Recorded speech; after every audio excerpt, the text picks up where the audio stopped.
a project I've been working on for 5 years or so, inspired by the idea of making music with code.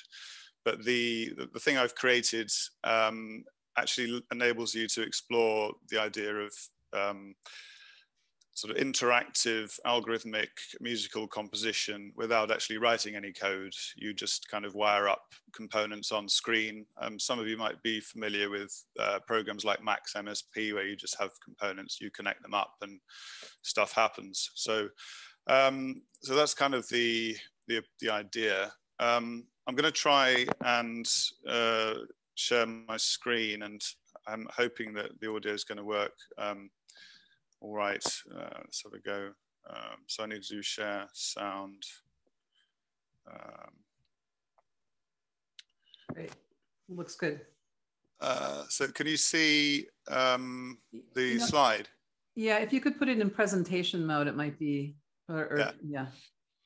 Yeah, excellent. I'm not going to bore you with too many slides because it is very early and for some people on a Saturday morning, and I'm sure that's not the most exciting thing to see, but I'll just talk a little bit about it first to give you an overview, and then I'll jump in to try and do some live demos of it.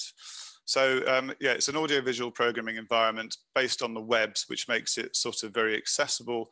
You don't need any setup, you don't need to download anything, and anybody with an internet access and a fairly powerful computer can, yeah, because it does kind of use up quite a lot of CPU, but yeah, it is very accessible in that respect. And it's just kind of for experimenting and mucking around, and really it's quite hard to create something which you know you're going to end up with this. It's sort of like you chuck something down, you start playing around, and you kind of just see what happens. It's a little bit serendipitous. Sometimes it ends up sounding like music, sometimes it ends up sounding like noise. The noise people, but that's what it is. So it's not really a language. It's all written. It's all JavaScript underneath. So when you connect components together, you're basically writing JavaScript effectively. I won't bother with all of this. Yeah. So I just quite like the idea that with algorithms like mathematical formulae and equations and things, coming from the domain of maths and applying that to music, you can end up with some surprising results that you wouldn't perhaps come up with on your own. So it's sort of about that as well.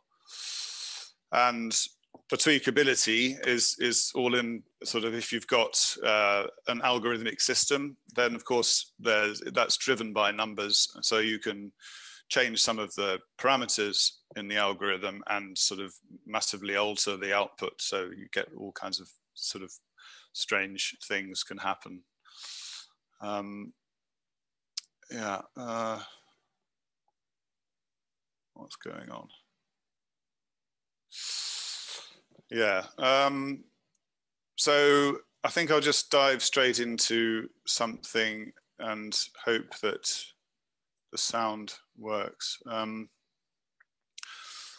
So this is can you see that? Yes, all good. Yeah. So I'll just try a quick example. A really simple one is this sort of paradigm of the piano roll that a lot of people will be familiar with from a DAW, DAW system. So you can create a simple sequence just by dragging onto there, and then you can output it to MIDI, which is kind of better in a way because you've got a lot more power of sound if you use a software instrument. But if you're just working within the space of the web, there's a number of sounds that you can use off the shelf. Can you hear that? Yes, sounds great. Okay, brilliant. So yeah, so that's a very simple sequence, and then obviously you could create another one.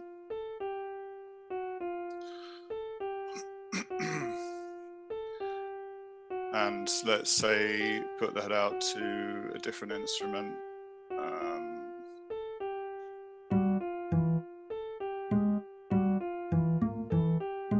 And then you probably want to put that down the octave as it's the bass. And then you can have lots of fun with changing things like the length of the steps, so you can get sort of in polyrhythm interact, different polyrhythms that kept happening as the different cycles kind of overlap.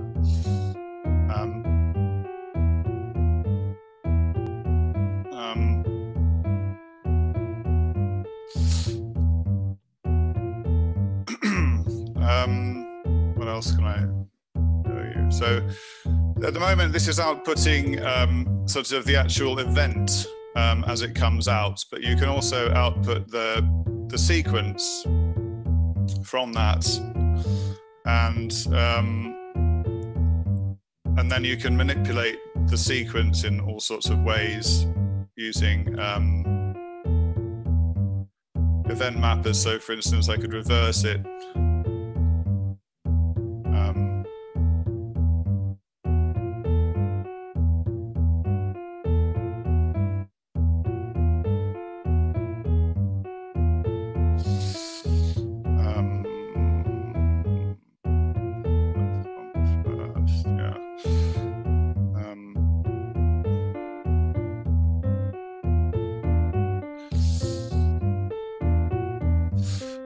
Yeah, I mean, there's a lot of different things you can do. It's quite difficult to go through everything.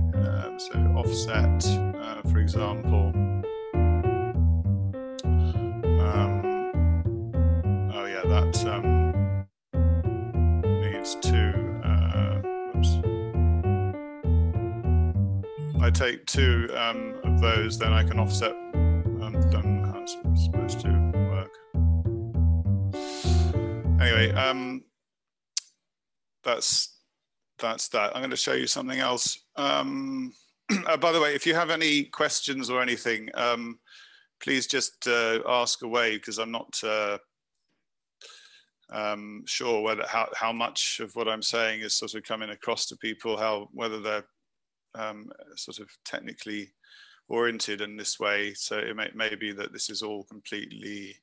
Quite likely, actually, that it's all completely odd to people. But Julian, we have a question. Is there a synthesis module, or is this all MIDI based? Yeah, there is. I mean, I'll show you some of that in a sec. Okay. So this is another way of generating some sequences. So this is just a very simple toggle component, which enables you to have an array of numbers that you can cycle through as well, a bit like the piano roll, but this time you can just sort of see the numbers cycling through. So let's take this out to an oscillator.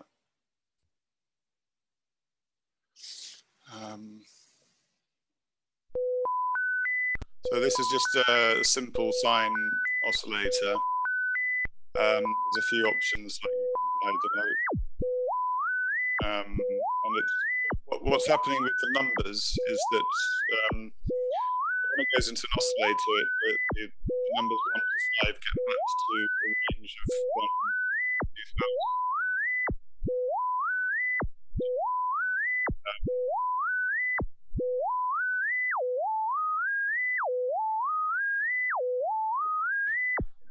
Custom range map.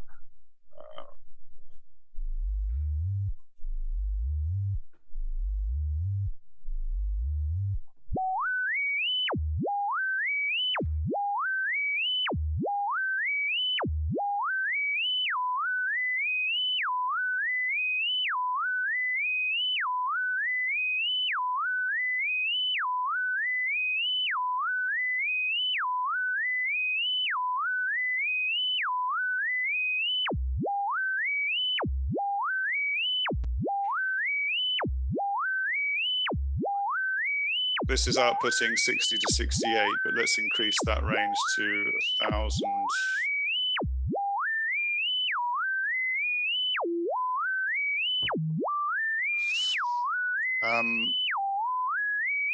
Let's change the oscillator to something else.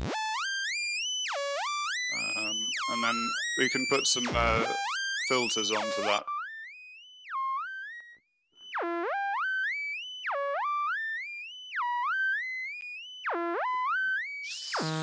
And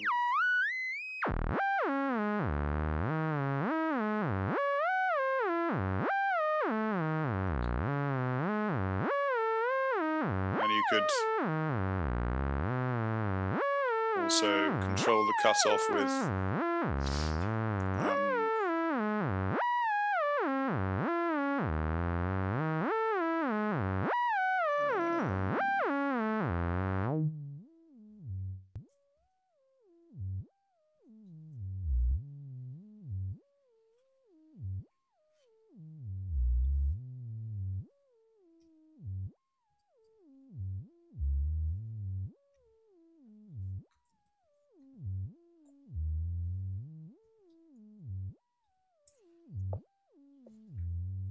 oh yeah, that's yeah. I think what shall I do? One thing that's quite useful is that you can take a load of stuff that you've done and then put it into a box, like a sort of module. And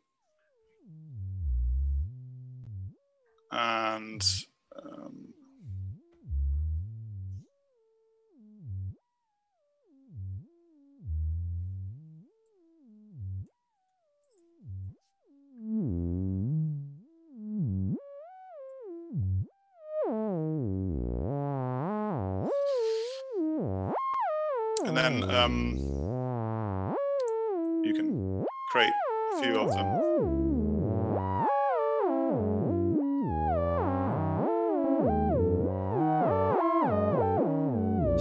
So like I said, the result you end up with isn't always going to sound like music, but it's sort of a process of playing around with it and seeing what happens.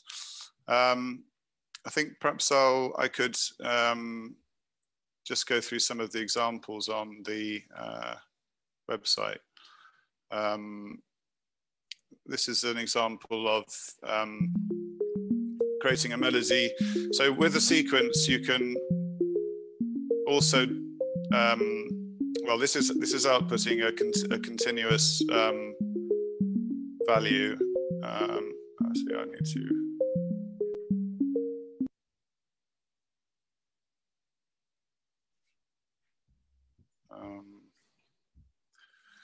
So this is a rhythm that's just outputting a single value,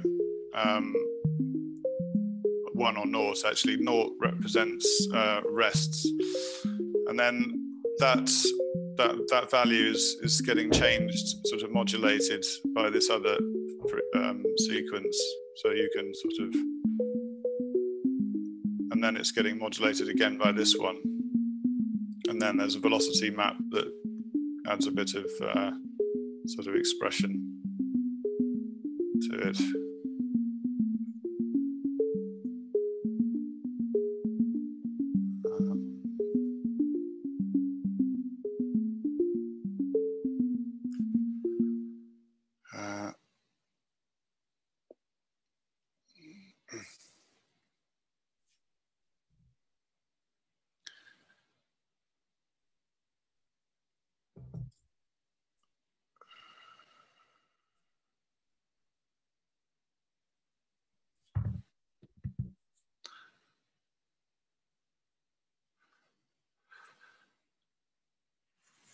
I think my computer's straining under the sort of process of trying to run Zoom and this and everything else at the same time. There were some questions, Julian. Yeah. Okay. And I would welcome someone asked. Well, first, is it possible to work together to collaborate using this tool? Do you mean sort of real-time online collaboration? Yeah, I've had a lot of people asking that actually, and I haven't got anything in place that enables you to do that at the moment. The only way you could collaborate really is by sort of, you can build modules and share the modules, but that would be sort of more of a, you know, not really real time as such. But I might try and put something in that enables you to do that. Yeah, and I would also encourage, actually, if anyone, I don't have to read your questions too. You're more than welcome to. This is a very, this is drop in, and you know, we're all makers here. And yeah, of course, yeah. I know someone. Yeah, so I know Greg and Jean-Baptiste Savic had some questions. Someone said, "Can you do a sawtooth?" Yeah, I mean, a sawtooth wave oscillator. Probably. Yeah. Can you do a sawtooth? Yeah, I think, let's try. So you've got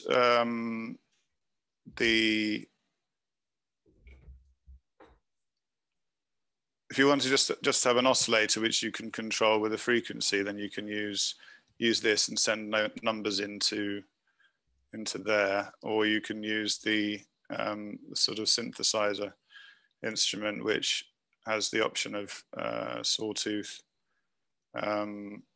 So I could control that with a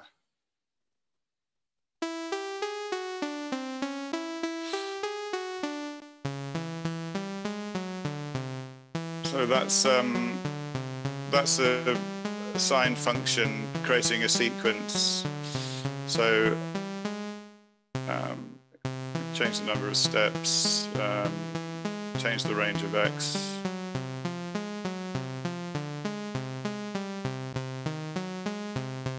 Change the function to, say for instance, tan.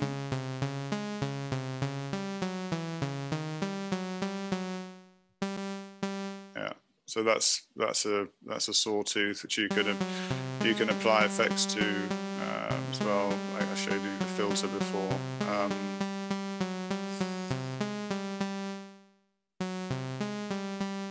I think that my computer's going to start struggling. Actually, the effects tend to be quite difficult on the process.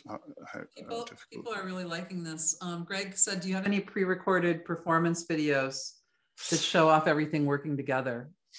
Yeah. Well, I've got I put a little video on the. Do you want me to play? Actually, yeah, I could play a few videos. Should I do that? Sure, we've got 10 more minutes. Yeah, absolutely. Yeah, and while you're bringing that up, yes, they do want you to play videos. And okay. Someone also said that this looks way more user-friendly than Mac's MSP. Well, that's very nice to hear. I mean, it's yeah, it's actually, I didn't realize how challenging it would be to make something sort of user-friendly in this type of application. In fact, I also didn't realize just how much of a sort of niche it is. But I think I'll play a few examples of some things. This is a piece called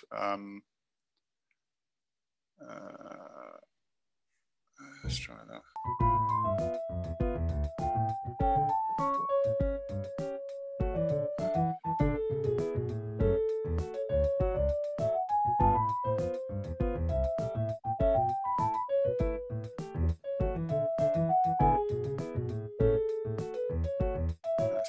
To close these things down. Sorry. That's good. Actually, they're like everyone. They're saying, "Wow." Just seizing up. Oh, very cool.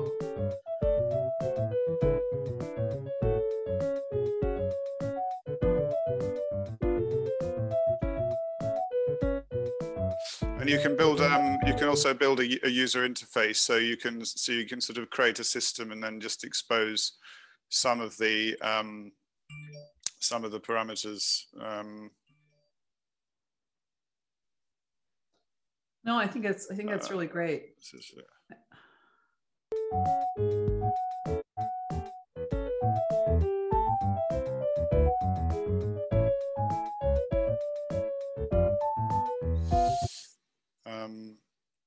some other examples. Let me know if you want me to stop. No, I mean, let's see. Well, we've got a few. I mean, our next person is here, so we're totally cool for transitioning. I think if anyone wants to ask, just open your mic and ask questions. People say, yeah, don't stop. They're liking it. I'll just try this last few more examples. Good.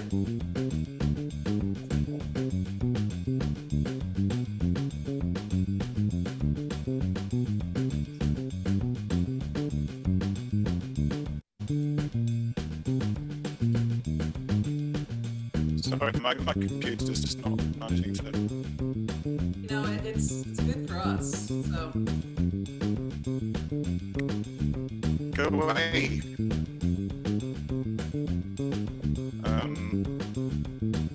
Yeah, I don't know. The thing is, I think a lot of this is quite difficult to capture. Very sort of condensed display of all the features, because it's as I say, it's sort of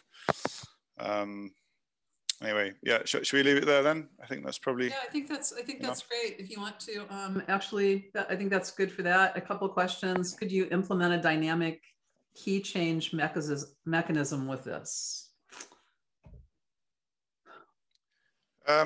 Yeah, I mean, there's in one of the examples there, there's a one of the event mappers takes a chord pattern, so you can take a whole load of events and just map them to a chord sequence. So I think, yeah, one of the examples on the that I showed you just then has got an example of that. Yeah.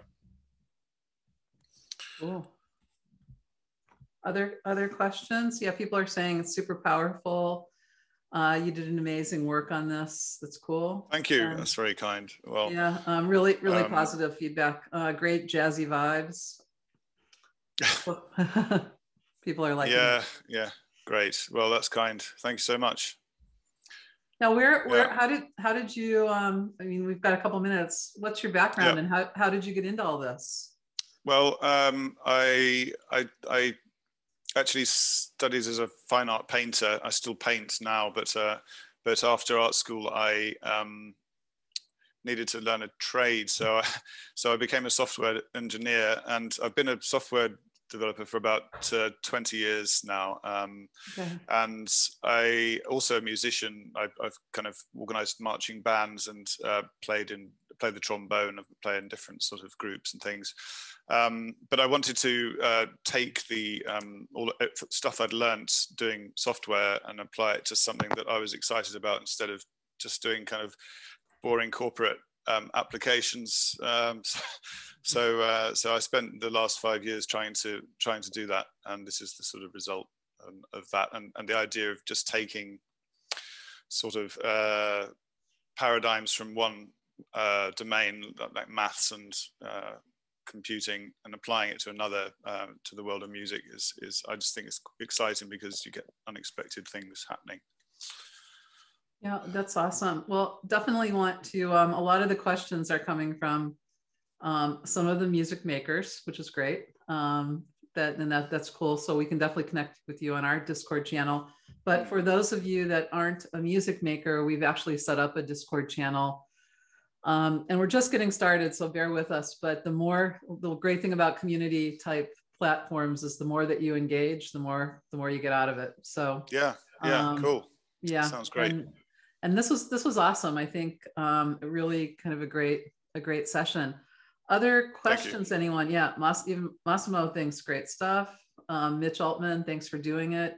So you've got a fan club here, and I know Jean-Marc from France, who's out there at Make Me France, saying he's totally into it too. So fantastic. Yeah. I'm just trying to work a bit more on the onboarding for people to understand how to use it, because there is quite a lot of stuff in there, and actually trying to get people to understand how to use it is a massive challenge that I haven't really got the resources to fully implement at the moment. But it's a kind of like a kind of continual process, really, I suppose. Well, you know, one recommendation is you've got kind of a group of pros here that operate in kind of an open source world, they might actually help do some work with you. So yeah. Jean-Marc, Jean-Baptiste, Greg, Mitch, anyone that's interested, maybe reach out to Julian, because like all of us, we're kind of doing this because it's our passion, and it's not about dollars. It's about, you absolutely. know. Yeah. So cool. Wonderful. Sounds great. Thank you. Yeah, no, thank you. That's really awesome. Any other questions? We still have a minute or two before we go.